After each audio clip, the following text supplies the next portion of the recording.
Hola, bon dia. Un altre d'aquests vídeos per parlar-vos del nostre patrimoni, d'una part d'aquest patrimoni. Una part curiosa, diria, una part interessant, perquè sempre que pensem en el patrimoni pensem en les esglésies romàniques, els frescos de Taüll, la catedral gòtica de Barcelona, i en canvi jo avui us volia parlar del patrimoni industrial, perquè al capdavall aquest nostre país ha estat un país tradicionalment industrial. És ara que tot ho fabriquem a la Xina, però vaja, fins fa 4 dies nosaltres ho fabricàvem tot.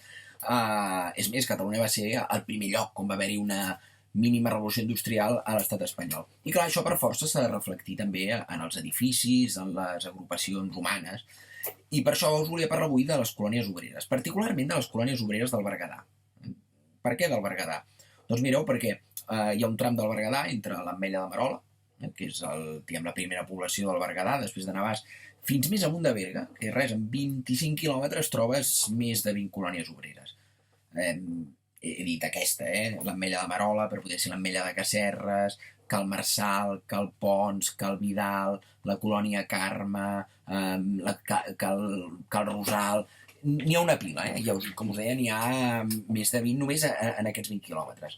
No és per casualitat doncs, que el Llobregat, i l'aigua del Llobregat particularment, se la conegués com l'or blanc. I per què? Doncs perquè s'aprofitava aquesta aigua per moure totes les fàbriques, totes aquestes filadores, totes aquestes fàbriques tèxtils. El fet que les fàbriques s'instal·lessin allà no és només per la força de l'aigua, hi ha un altre motiu. De fet, allà on hi havia obrers, a les grans ciutats, on hi havia els vapors, a Sants o vaig uns Sants perquè hi ha el vapor vell, però també a la zona de l'actual Raval, on hi havia moltes fàbriques, o Sabadell o Terrassa, hi havia també molta conflictivitat obrera. I això els amos, a poc els van espantant, de manera que van trobar una solució, és portar les fàbriques cap a la muntanya. És a dir, es van endur les fàbriques cap a l'interior de Catalunya. Clar, allà hi tenien, primer, la força motriu, l'energia, primer, l'aigua, tot el Llobregat està ple de rescloses que feien moure totes aquestes filadores. Més endavant també es va fer servir el vapor. I com el vapor? Coi, perquè el Berguedà està ple de mines de carbó, també. Però a més hi havia la possibilitat de tenir molt controlada la població obrera, de cuidar-los i tractar-los amb el que es coneix amb el nom de paternalisme, però sobretot era un sistema amb molt de control social. Era molt difícil que allà hi arribessin, diguem-ne, els sindicats, la lluita obrera, les reivindicacions obreres. Per què? Perquè els obrers allà ho tenien tot, i quan dic tot vol dir tot, vull dir l'escola, i vol dir la caixa, i vol dir l'economat, i aleshores per ells no havien ni de sortir de la colònia obrera. Amb això no estic dient que estigués bé el sistema, simplement miro de descriure'l. De fet, quan parles amb algú que havia viscut en aquestes colònies, trobes dues visions. Uns que tenen encara molta veneració a l'amo, el senyor Vidal, o el senyor Pons, o el senyor que sigui, i recorden amb molta ignorància la vida quan la fàbrica funcionava, i d'altres que senten, ostres, veritable rancúnia, per la sensació d'opressió i de control social que hi havia en aquestes fàbriques. I dic fàbriques, i ara no ho he dit ben bé, perquè en realitat són ben bé petits pobles construïts al voltant d'una fàbrica, per això se'n diuen colònies. És un sistema aquest, un sistema fabril important d'Anglaterra, que és, diguem, la mare dels ous en això de la revolució industrial. I aleshores, clar, hi ha la fàbrica, hi ha les cases dels obrers, perquè als obrers se'ls donava una casa que era propietat de l'amo, pagaven un lloguer. És veritat que quan aquestes fàbriques es van anar tancant a partir dels anys 60, 70 i 80, en molts casos els amos van acabar cedint els habitatges als treballadors, però en aquell moment pagaven un lloguer si voleu baix, però un lloguer al capdavall. Després hi havia també una botiga, una botiga on es venia una mica de tot, i aleshores aquesta botiga, de qui era? De l'amo també. Per sobre de les fàbriques, de les cases dels treballadors, hi havia sempre unes cases que eren una mica millors. La casa del director de la fàbrica era millor. I després hi havia sempre la casa de l'amo. Si l'orografia ho permetia, la casa de l'amo més estava simbòlicament en un espai superior, perquè la casa de l'amo era també un símbol de poder. N'hi havia més d'un de símbol de poder. Hi havia indubtablement la casa de l'amo, ara us en parlaré, però també hi havia sempre un post de la Guàrdia Civil, la parella de la Guàrdia Civil, i després hi havia el mossèn i les monges, perquè en moltes d'aquestes colònies hi havia una residència de monges per acollir les noies que anaven a treballar a la fàbrica. A les fàbriques tèxtils, la major part de la gent que hi treballava eren noies. Aleshores, quan hi havia una noia soltera, clar, ostres, això podia ser perillós, no? De manera que hi havia una residència de monges on a més també funcionava una escola per nenes. Per tant, eren espais, aquestes colònies, totalment autàrquics, no necessitaven sortir d'allà. I a part, en major o menor mesura, l'amo oferia possibilitats d'oci i possibilitats d'enriquiment, diguem-ne, moral i social.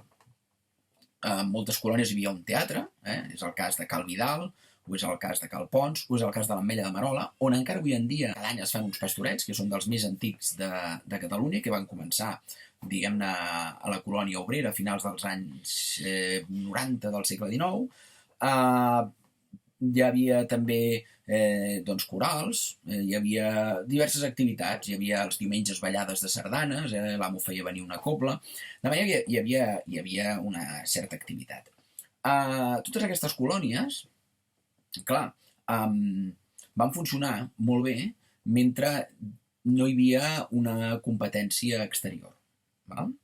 Què va passar? Aviam, el que passava és que durant el franquisme, clar, tota aquesta indústria tèxtil estava absolutament protegida. I aleshores tots aquests amos de les fàbriques no van invertir mai en més material i en innovació i en això que es diu R+D i tot això. De manera que quan per força l'economia espanyola es va haver d'obrir, van començar a arribar tèxtil millor i més barat d'altres zones del món. I totes aquestes fàbriques van anar caient una darrere l'altra. Per exemple, Colònia La Plana l'any 63, l'Ametlla de Casserres als anys 60, Cal Vidal als anys 80, alguna va arribar fins als anys 90, però molt poques. Aleshores, moltes d'aquestes colònies s'han convertit o bé en vives empreses, hi ha les naus més o menys ocupades, o bé en no res. O en el cas de Cal Vidal, per exemple, en un museu molt interessant, perquè algunes d'aquestes colònies es poden visitar. I tenen molt d'interès, perquè en l'època que estan construïdes, doncs, és l'època de l'auge de l'arquitectura eclèctica a Catalunya i també del modernisme. Per tant, trobem exemples de cases neomedievals o de cases d'arquitectura historicista, com per exemple les dues torres de la colònia Pons, a Porreig, la Torre Vella i la Torre Nova. Aquí mateix, a la colònia Pons, hi ha el que li diuen la catedral del Berguedà, que és una església neogòtica enorme, també amb una cripta on hi ha enterrat el senyor Pons, el fundador de la colònia. També tenim altres esglésies neomedievals, com per exemple a la Plana, a Vià, o per exemple també neoromànica, a Cal Vidal. I Cal Vidal, us deia, es pot visitar. Es pot visitar la filadora, es pot visitar el teatre, es pot visitar el safareig dels vius i el safareig dels morts, perquè quan moria algú la seva roba rentava a part. Hi havia, per tant, un safareig una mica més petit, que era el safareig dels morts. I des del punt de vista històric, però també des del punt de vista d'interès arquitectònic, la visita de totes aquestes colònies és apassionant. Vull dir, tant si aneu a Cal Vidal, com si aneu a Cal Pons, o com si aneu a visitar, per exemple, la Torre de l'Amo a Viladomiu Nou, hi ha dos Viladomius, Viladomiu Vell i Viladomiu Nou. Tots aquests llocs tenen molt d'interès, molt d'interès.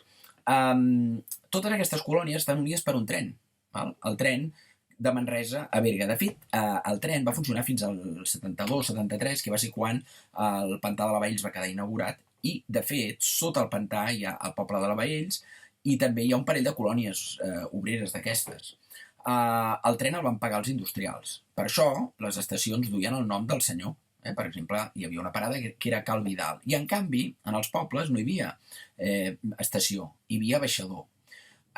Fins a tal punt aquest tren el van pagar els industrials que n'hi havia algú que tenia un vagó especial. El senyor Pons, per exemple, tenia un vagó especial per ell per quan havia de pujar a veure la fàbrica, perquè tots aquests senyors, per descomptat, no vivien a la fàbrica. Tenien la torre allà, com us he dit, era un espai simbòlic, però ells vivien a Barcelona tot sovint. Per exemple, l'amo de la colònia Monegal, que també es diu Ametlla de Casserres, aquest senyor va ser alcalde de Barcelona, i aleshores ell pujava de tant en tant a, diguem-ne, a controlar la situació, Però, de fet, hi pujava més aviat poc, tota aquesta gent. En fi, Una visita molt interessant, que us recomano que feu, i també acabaré amb una recomanació literària, com acostumo a fer, Olor de colònia, de la Sílvia Alcántara. Sílvia Alcántara va viure en una colònia obrera, a la colònia de Viladomiu. Després va marxar cap a Terrassa, i aquesta novel·la no és una novel·la històrica, no ho és una novel·la molt ben escrita, una narració apassionant i ben escrita, com us deia, però sí que reflecteix molt bé aquest ambient opressor, aquest ambient opressiu de les colònies, un ambient en què si tu, per exemple, no anaves a missa un diumenge, podia ser que el dilluns o et fessin fora, si era una cosa repetida, o et canviessin de torn o et donessin les feines més complicades. Tot això, si veniu d'excursió amb nosaltres al centre quan fem la sortida de les colònies obreres, ho podrem veure in situ, i allà us ho explicarem encara amb més detall. Vinga, fins aviat i paciència.